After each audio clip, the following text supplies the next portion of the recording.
저는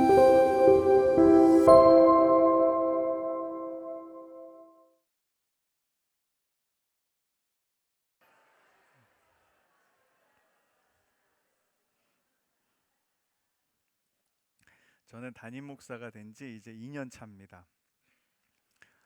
얼마 안 됐죠? 여러분하고 오늘 새로 오신 분하고 뭐 크게 다르지 않아요. 담임 목사가 되고 나니까 몇 가지 이제 달라지는 게 있어요. 그래서 그 달라지는 것 중에 여러분 뭐가 달라졌을까요? 예? 뭐가요? 그쵸, 그쵸. 그게 굉장히 중요한 건데, 뭐 그런 고상한 거 말고, 제가 힌트 하나를 드릴게요. 그림 하나 보여주시면, 여기가 어디냐 하면, 제가 이제 쓰는 방입니다. 저기에 여러분, 이 힌트가 들어있어요. 뭐가 달라졌을까요? 네.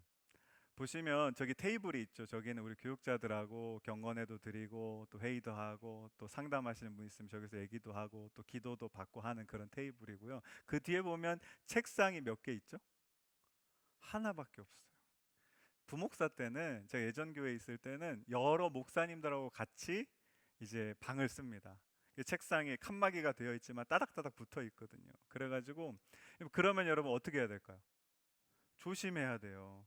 이런 것도 하면 안 되고 이런 것도 배려하는 마음으로. 그래서 전화 통화할 때도 거기 사무실에서 하는 게 아니라 나가서 개인적으로 통화하고 막 그런 것들 있었어요. 그런데 이 담임 목사가 되니까 이제 방을 몇 명이서 쓰죠?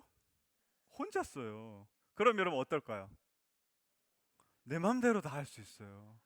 방에서 뭘 하든 내 맘대로 다 할 수 있는 거예요. 그게 저는 굉장히 큰 변화라고 생각이 돼요. 제가 방에서 이상한 거 하는 거 아니에요. 대부분 하는 거는 책상에 붙어 앉아가지고 설교 준비하고 설교 준비 끝나면 이제 방이 좀 크잖아요. 그래서 거기에 이렇게 삥삥 돌아요. 이제 설교 외우느라고. 이제 그런 게 이제 제가 방에서 하는 일인데 제가 왜 이 말씀 드리냐 하면 제가 그렇게 혼자 있다 보면 가끔씩 되게 불편할 때가 있어요. 여러분 왜 불편할까요?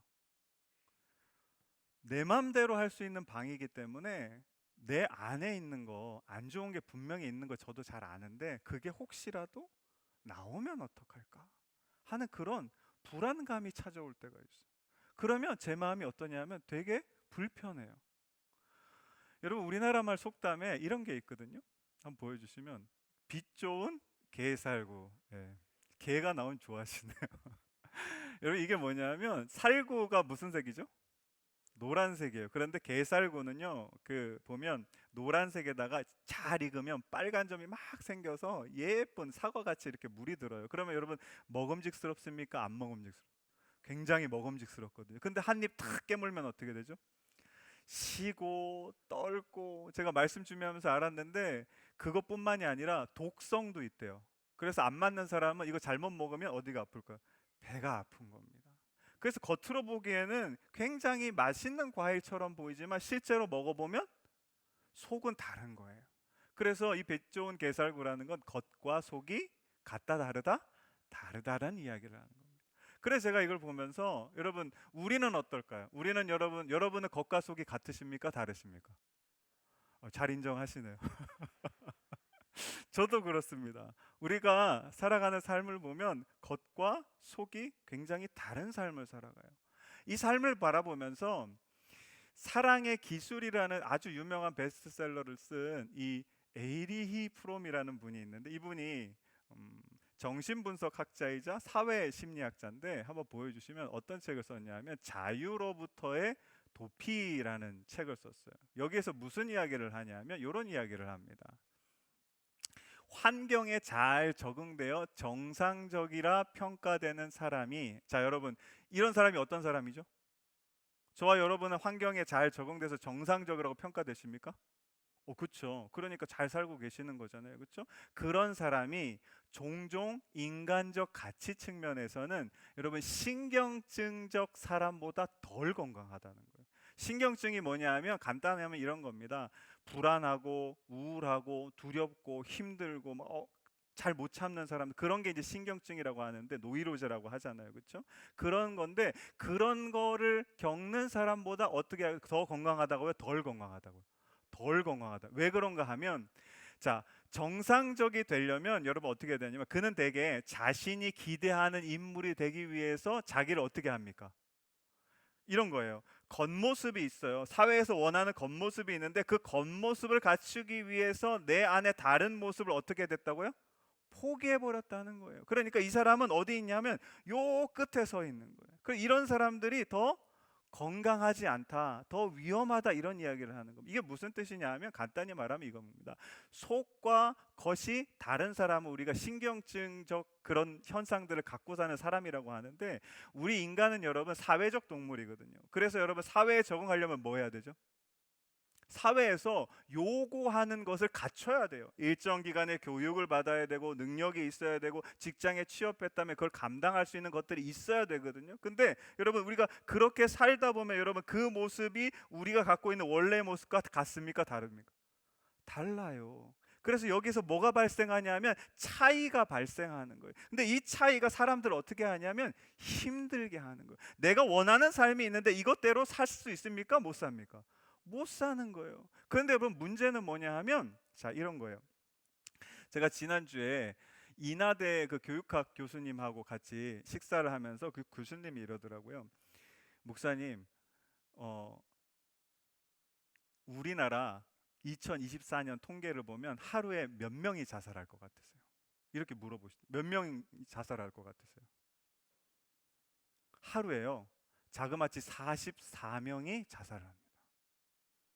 그래서 제가 깜짝 놀랐죠. 되게 많이 자살을 하시네요. 그랬는데 또 얘기를 하시는데 그 중에 목사님 청소년이 몇 명인지 아세요? 그러는 거예요. 그래서 제가 이렇게 생각을 해보고 한 44명이니까 365 곱하면 16,000명도 되겠잖아요. 그렇죠? 그래서 야, 한 몇천 명 되면 어떡하나 그런 생각을 하고 있었는데 400명이 넘어요. 그러는 거예요. 그래서 제가 생각해 보기에 1년 동안 400명이니까 하루면 몇 명이죠? 한 명보다 좀 많은 거예요. 그래서 얼마 안 되는구나 이렇게 딱 생각하고 있었는데 그 교수님이 대뜸 이렇게 얼마 안 된다고 생각하시죠? 목사님? 딱 이런. 네. 그랬더니 하시는 말씀이 청소년 중에 자살을 시도해서 병원에 간 사람은 몇 명인 줄 아세요? 이러시는 거예요. 그래서 몇 명인데 그랬더니 6,500명이래요. 1년에. 그래서 잘 보세요. 자살 시도를 해서 병원에 간 사람이 6,500명이에요. 그럼 시도를 하고 병원에 안 간 아이들도 있을까요, 없을까요? 굉장히 많죠. 그 숫자에 포함 안 된 아이도 굉장히 많아요. 그러니까 여러분 지금 젊은 아이들, 젊은 세대 같은 경우에는 개인주의적인 성향이 굉장히 강합니다. 내가 원하는 삶을 살고 싶어하는 아이들이에요. 근데 이 아이들한테 교육을 합니다. 너희들 이거 배워야 돼. 사회에서 이렇게 살아야 돼. 이런 직장에 가고 이런 대학에 가고 이렇게 사는 게 잘 사는 거야. 그러면 여러분 그것이 아이들이 원하는 삶과 같습니까? 다릅니까? 달라요. 이게 너무 큰 차이를 갖게 되면 사람이 어떻게 하냐면 절망하게 되고요, 공허하게 되고요, 결국 그 자리에서 헤어나지 못하고 잘못된 선택을 하게 된다라고 오늘 에리 프롬이 우리에게 이야기했고 그 교수님이 저에게 이야기해 주셨습니다. 사랑하는 성도 여러분, 우리가 살아가는 사회가 이렇습니다. 그냥 여러분 살면서 삶이 쉽습니까? 어렵습니까? 왜 어려울 것 같으세요? 당연한 거예요. 왜냐하면 사회에서 내가 직장에서 보여주어야 할 모습, 가정에서 보여주어야 할 모습과 내가 원래 갖고 있는 모습이 다르거든요. 그 차이에서 오는 괴리가 우리를 어떻게 하냐면 근원적으로 힘들게 한다라는 겁니다. 그래서 오늘 우리가 읽은 말씀은 그러면 이 시대를 살기만 해도 힘든 이 존재론적으로 힘든 이 시대를 살아가는 우리들에게 주시는 말씀이 오늘 본문의 말씀입니다. 이 말씀을 통해서 저와 여러분의 삶이 살아도 그냥 힘든 삶이 아니라 하나님과 함께하며 하나님 주시는 기쁨을 누리는 삶이 되시기를 주님의 이름으로 간절히 축원합니다. 오늘은 예수님의 비유 이야기예요. 한 아버지와 두 아들의 이야기인데 제가 간단히 말씀드리면 한 아버지한테 두 아들이 있어서 첫째 아들, 둘째 아들인데 첫째 아들은 여러분 보통 여러분 아이들 키워보셨죠, 그렇죠? 보통 어떻죠? 말을 잘 들어요. 성실하고 아버지가 하라 하면 뭐 하죠? 예하고 하는 경우가 많아요, 첫째 아들은. 근데 반면에 둘째를 키워보신 분 계시죠? 둘째는 어떻습니까? 뭐 하라 그러면 말을 잘 안 들어요. 저희 집 둘째도 그렇거든요. 뭐 얘기하면 토를 계속 달고 그게 맞냐 어쩌냐 막 얘기를 하거든요. 그래서 이 둘째 아들은 똑같이 아버지의 말을 잘 안 듣는 아들이었어요. 자기 마음대로 살고 싶어 하고 내 자유를 찾아 살아가겠다, 뭐 이런 아들이었어요. 그래서 이 첫째 아들과 둘째 아들의 삶을 보니까 첫째 아들은 아버지의 말씀을 따라서, 아버지가 분홍이셨어요. 그래서 같이 농사 지으며 살았고, 둘째 아들은 어떻게 했을까요? 당돌하게 아버지한테 내가 상속받을 유산 미리 땡겨주세요 해가지고 그거 받아가지고 먼 이국 땅으로 가서 살았습니다. 이 두 아들의 삶이 어떻게 결론되었냐 하면, 첫째 아들은 여러분 아버지 뜻대로 살아가다 보니까, 아버지가 부자잖아요, 그렇죠? 그러니까 농사 지으면서 어떤 삶을 살았을까요? 굉장히 안정적이고 풍요로운 삶을 살았어요. 그런데 둘째 아들은 어떨까요? 이국 땅에 가가지고 이제 자기 마음대로 살다가 가져간 모든 재산을 다 탕진해버리고 빈털터리가 돼 힘들게 살아갔습니다. 자, 첫째 아들과 둘째 아들의 삶이 있습니다. 여러분 어떤 게 마음에 드세요? 첫째 아들로 살고 싶으세요? 둘째 아들로 살고 싶으세요? 다 첫째 아들로 살고 싶어요. 왜요? 우리가 결과를 아니까. 우리는 중요한 게 뭐죠? 예, 평안하고 안정적으로 사는 게 중요한 겁니다. 그런데 자 보세요. 많은 분들이 나는 그렇게 살고 싶어요라고 하지만, 자, 여러분의 마음 지금 한번 생각해 보십시오. 거기에 둘째 아들처럼 내 마음대로 살고 싶은 마음이 있습니까? 없습니까? 다 있으실 거예요. 저도 있어요. 첫째 아들처럼 성실하게 아버지 말씀대로 살아가지만, 그러나 그 마음 가운데는 어떤 마음이 있다고요? 둘째 아들처럼 내 멋대로 살아가고 싶은 마음이 있는 거예요. 그래서 여러분, 우리의 삶은 첫째 아들의 삶도 있고 둘째 아들의 삶도 동시에 가진 그런 삶이라는 거예요. 제가 그런데 이 말씀을 묵상하면서 첫째 아들과 둘째 아들이 굉장히 다른 것 같은데 공통적인 거 하나를 발견했어요. 먼저 우리 둘째 아들의 삶을 보면 13절 말씀 한번 같이 읽어볼게요. 시작. 그 후에 며칠이 안 되어 둘째 아들이 재물을 다 모아가지고 먼 나라에 가 거기서 허랑방탕하여 그 재산을 낭비하던. 여러분, 허랑방탕했다는 거 다른 말로 하면 누구 맘대로 살았다는 겁니다. 지 맘대로 살았다는 거예요. 둘째 아들은 그냥 머리끝부터 발끝까지 자기 맘대로 사는 아들이고, 그러면 여러분 첫째 아들은 좀 다를 것 같죠? 우리 29절 말씀 같이 읽어볼게요. 시작. 아버지께 대답하여 이르되 내가 여러의 아버지를 섬겨 명을 어김이 없거늘 내게는 염소 새끼라도 주어 나와 내 벗으로 즐기게 하신 일이 없더니. 이게 무슨 얘기냐 하면, 동생이 돌아왔어요. 빈털터리 거지가 돼서 돌아왔는데 아버지는 그 동생을 위해서 잔치를 베풀어 주시는 거예요. 집에 왔는데 잔치가 막 벌어지는 거예요. 아니 저놈, 저 아버지 돈 갖고 튄 놈을 저거를 그냥 받아가지고 또 아들로 삼아서 잔치를 베풀. 화가 납니까 안 납니까? 화가 엄청나죠. 시기 질투가 나죠. 도저히 나 그 잔치 자리에 못 가겠다 하고 화를 막 내고 뻗팅기고 있는 거예요. 다시 말씀 보여주시면, 그렇게 하면서 어떻게 이야기하냐면 보세요. 염소 새끼라도 주어 나와 내 벗으로 즐기게 하신 일이 없다라고 이야기합니다. 보세요. 큰아들은 아버지께 순종하는 아들이었어요. 네, 하지만 그 마음속에는 무슨 마음이 있어요? 똑같이 아버지의 재산인 그 염소를 가져다가 나랑 내 친구들과 누구 마음대로요? 내 마음대로 쓰고 싶은 거예요. 근데 그거를 아버지랑 같이 사니까 여러분, 그걸 어떻게 하는 겁니까?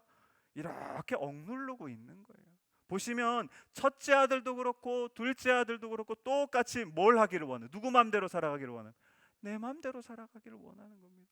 이거를 제가 참 좋아하는 화가인 렘브란트가 그림으로 그렸는데, 한번 보여주시면, 이게 돌아온 탕자의 이제 원형 같은 그림인데, 이건 그림이 아니라 애칭이라는, 그러니까 금속 판에다가 판화로 이제 만든 그런 작품인데요. 잘 보시면 비슷하죠? 아버지가 돌아온 둘째 아들 어떻게 합니까? 안아주고 계세요. 근데 잘 보시면 저 거지같이 생긴 둘째 아들 발 밑에 여러분 뭐가 있습니까? 넘겨주시면 막대기 하나가 있어요. 그렇죠? 이상하게 여러분 보세요. 오늘 성경 읽어봤는데 막대기가 나옵니까 안 나옵니까? 안 나와요. 근데 렘브란트는 이 그림을 그리면서 둘째 아들 바로 옆에다가 뭘 그리죠? 막대기를 하나 그려놨어요. 그리고 여러분 오늘 올라오시다가 아마 그림 보셨을 텐데, 제가 작년에도 디스플레이 해놨는데, 우리가 잘 아는 그림, 돌아온 탕자란 그림인데, 저 그림에 보시면, 자, 아버지가 이렇게 아들을 안고 있고 그 반대편에 여러분 누가 서 있습니까? 저게 큰 아들입니다.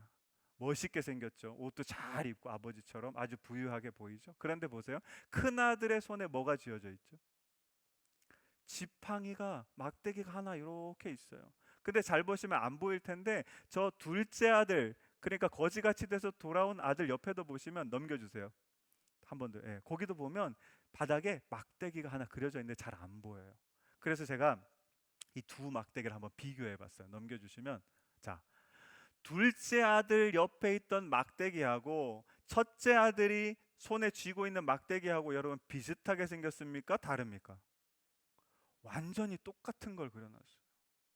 여러분, 왜 렘브란트라는 이 멋진 정말 종교화의 대가의 사람이 성경에도 등장이 하지 않는 막대기를 둘째 아들한테도 그려놓고 첫째 아들한테도 그려놨을까요?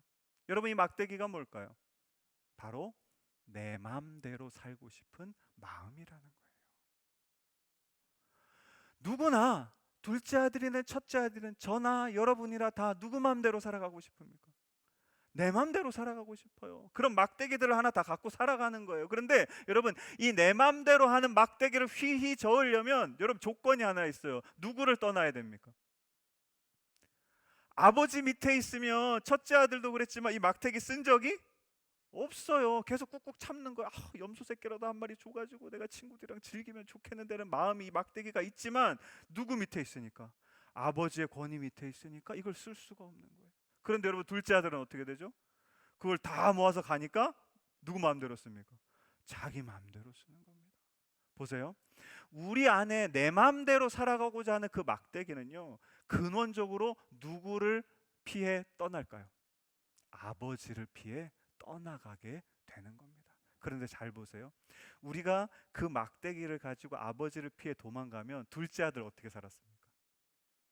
다 재산 잃어버리고 정말 힘들게 그 아는 사람 없는 이국 땅에서 고통 가운데 살았어요. 돼지 먹는 주업 열매도 배를 못 채웠어요. 그럼 여러분, 첫째 아들의 삶이 행복할까요?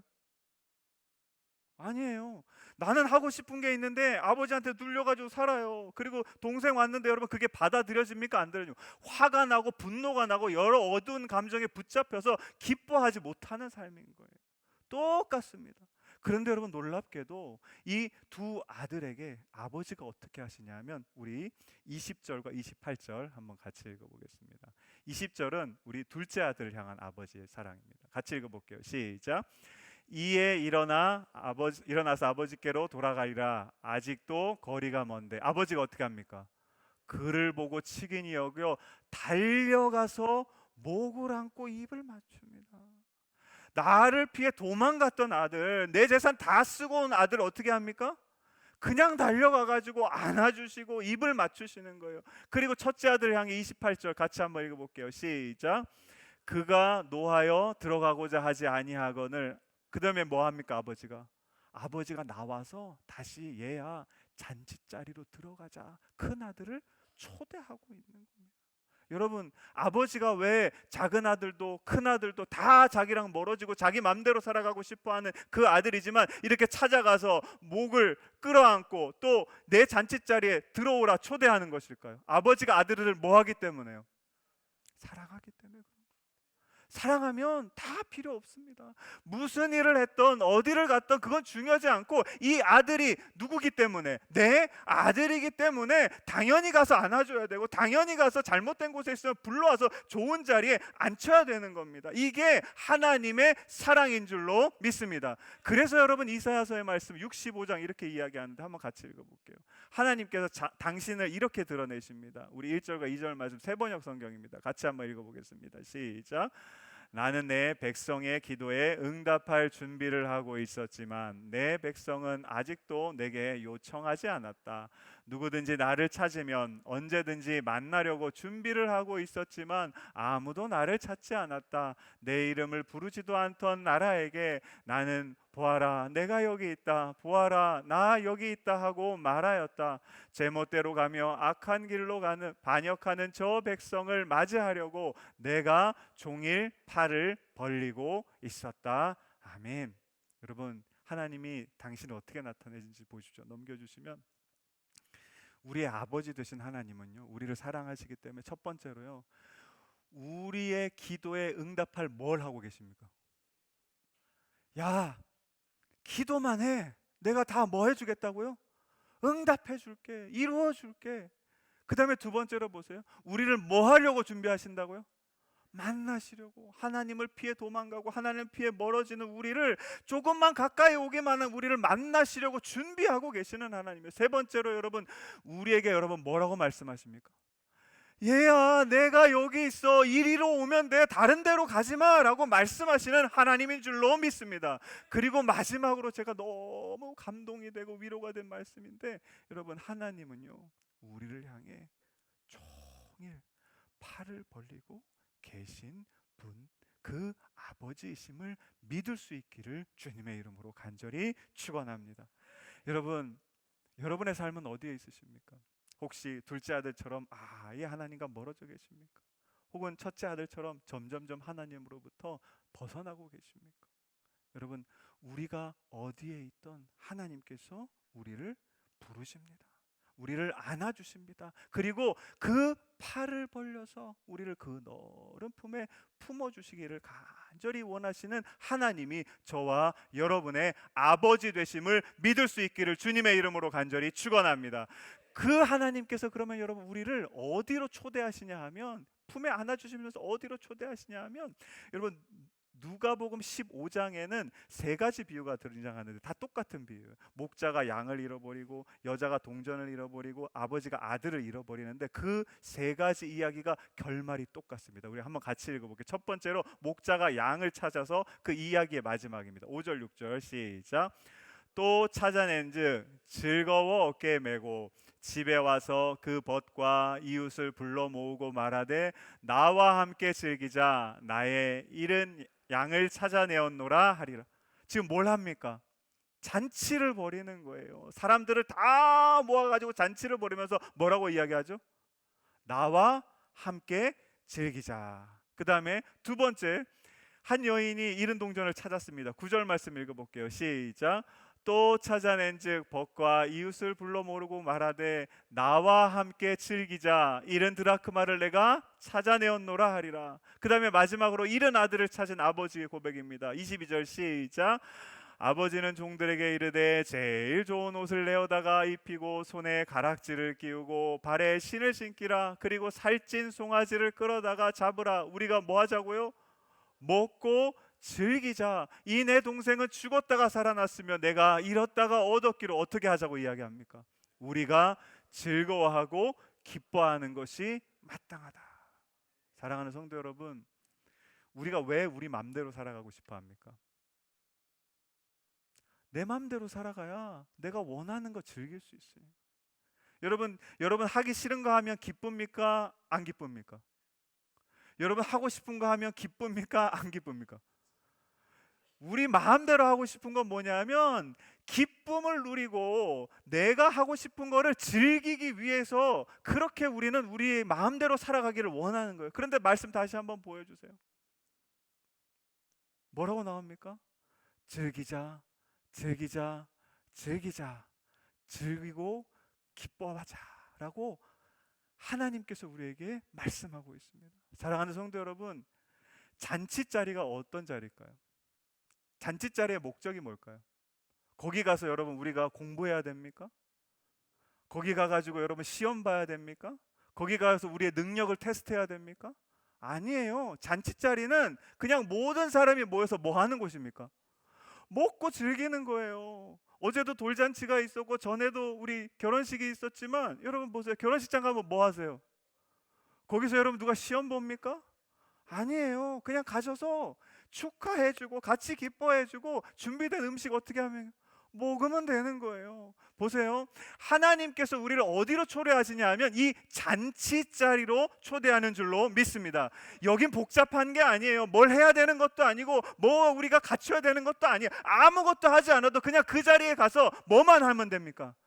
즐거워하고 기뻐하고 즐기면 되는 거예요. 하나님께서 우리의 삶이 너무 힘들게 살아가는 걸 잘 아시니까 이 보여지는 삶과 보이지 않는 삶의 이 괴리 때문에 고통하는 우리의 삶을 잘 아시니까 우리에게 여러분 뭘 베푸십니까? 잔치자리를 베푸시는 거예요. 다른 거 생각하지 말고 그냥 나와서 즐기기만 하면 돼. 기뻐하기만 하면 돼. 같이 행복한 시간을 보내면 되는 거야. 이 잔치자리를 만들어 저와 여러분을 초대하는 아버지인 줄로 믿습니다.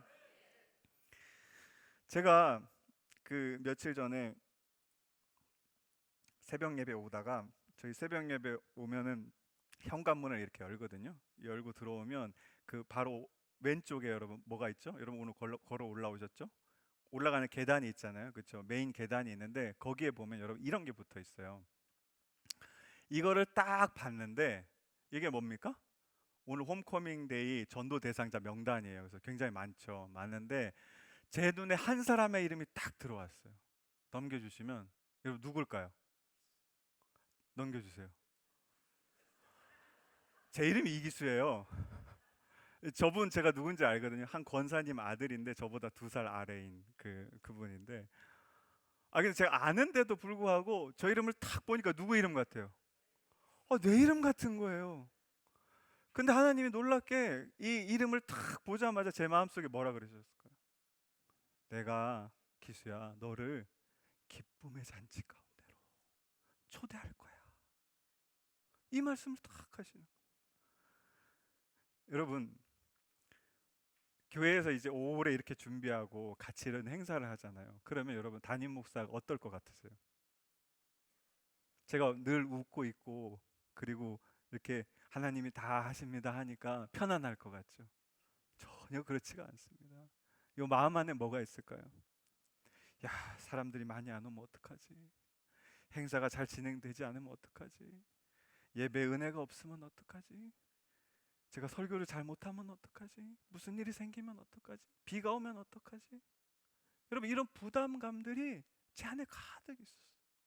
그러니까 제가 잔치자리를 만들어 놓고도 누구는 못 즐깁니까? 정작 제가 못 즐기는 거예요. 날짜가 다가올수록 우리 목사님들 이거는 하셨어요, 저거는 하셨어요, 그것도 준비해야 되고 막 이야기만 하고. 그런데 하나님께서 그날 새벽에 저를 하나님의 기쁨의 잔치 가운데로 초대해 주셨습니다. 오늘 제가 설교 제목을 뭐라고 정했죠? 오늘 한번 보실래요? 그렇죠. 아버지의 그늘이라고 정한 이유가 있어요. 왜 그러냐 하면 얼마 전에 저희 교회에서 뭘 정했죠?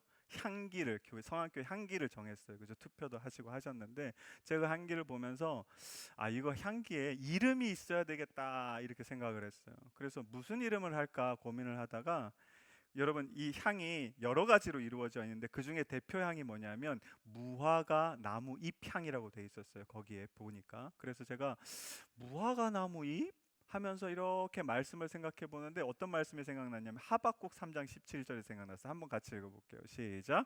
비록 무화과 나무가 무성하지 못하며 포도나무가 열매가 없으며 감람나무에 소출이 없으며 밭에 먹을 것이 없으며 우리의 양이 없으며 외양간에 소가 없을지.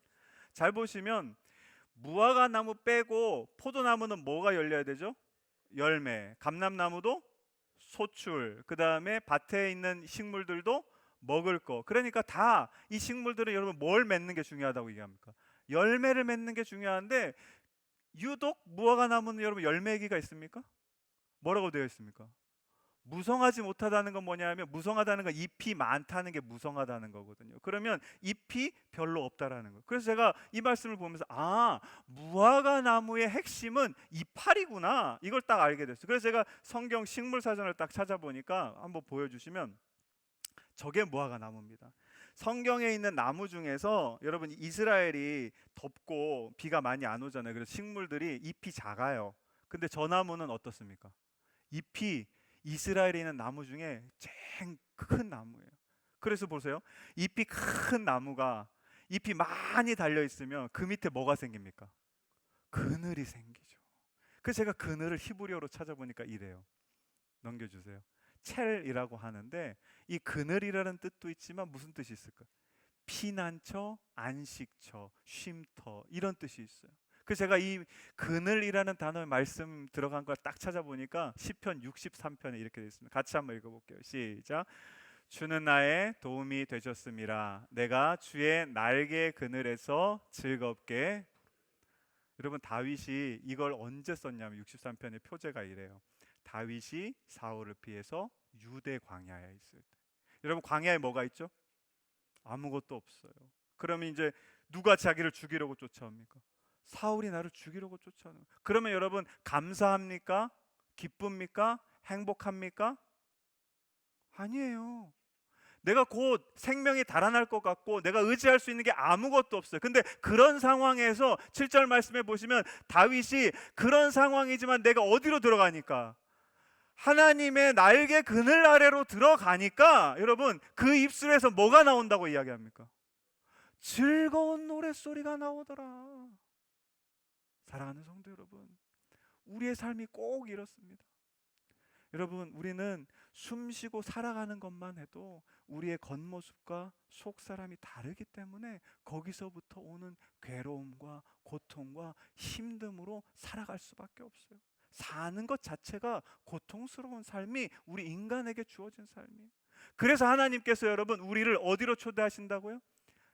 잔치자리 가운데, 하나님의 날개 그늘 아래로 초대하는 줄로 믿습니다. 거기에 들어가면 여러분, 우리가 지금 갖고 있는 이 고통, 이 어려움, 이 힘듦, 이 두려움들 다 사라지고 우리 안에 하나님께서 뭐만 남겨주신다고 말씀하십니까?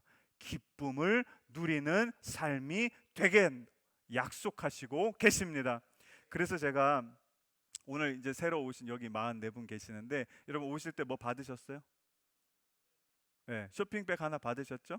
네, 혹시 안 받으신 분 있으면 내려가시다가 꼭 받으시고, 요거를 하나 넣었어요. 선물 몇 가지가 있는데, 이게 뭐냐 하면 제가 아까 말씀드렸던 그 향이에요. 그래서 디퓨저인데, 여기 한번 그림 보여주시면, 네, 저게 히브리어로 첼이라는 뜻이에요. 그래서 첼은 무화과 나무 잎이 만드는 시원한 그늘이라는 뜻입니다. 이렇게 제가 써놨어요.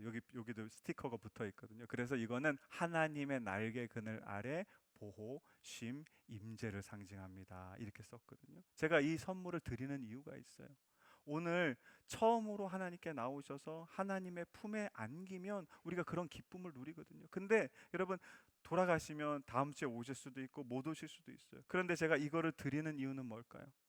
이거를 여러분 집에다가 이렇게 해놓으시면 여러분 여기서 향이 날 거예요. 그러면 여러분, 그 향기가 무슨 향이라고요? 하나님께서 만들어주시는 하나님의 날개 그늘 아래에 들어간 향이라고 생각하시면 좋겠습니다. 그러면 내가 이 향을 맡을 때마다, 아, 내 삶 지금 힘들지만 내가 하나님의 날개 그늘 아래에 있구나.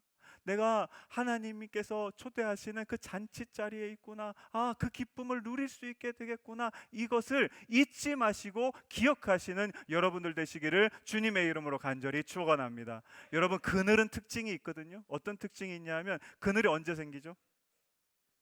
해가 떠야 생겨요. 그럼 보세요. 그늘이 한번 생기고 다음 달에 생길까요? 아니에요. 해가 뜨면 그늘은 매일매일 생기는 거예요. 그것처럼 하나님이 여러분을 날마다 어떻게 하신다고요? 그 너른 품을 두 팔을 벌려서 날마다 여러분을 이 기쁨의 자리로, 하나님의 날개 그늘 아래로 초대하고 계신 줄로 믿습니다. 그 자리 가운데 나아가 힘든 이 세상 삶이 아니라 하나님께서 주시는 놀라운 기쁨과 평안을 누리는 삶이 되시기를 주님의 이름으로 간절히 축원합니다. 이 시간에 가증하신 분들은 자리에서 일어나셔서 우리 함께 찬양할 텐데요. 하나님의 그늘 아래 들어가면요, 우리가 경험하는 게 뭐냐면, 아, 하나님이 나를 이렇게 사랑하셨구나. 그래서 그 사랑이 여러분 마지막에 보시면 우리를 뭐하게 합니까? 자유하게 합니다. 그리고 우리의 모든 아픔과 연약함과 두려움을 회복시켜 주실 줄로 믿습니다. 이 고백을 담아서 우리 가슴에 손을 얹고 함께 찬양하며 나아가겠습니다.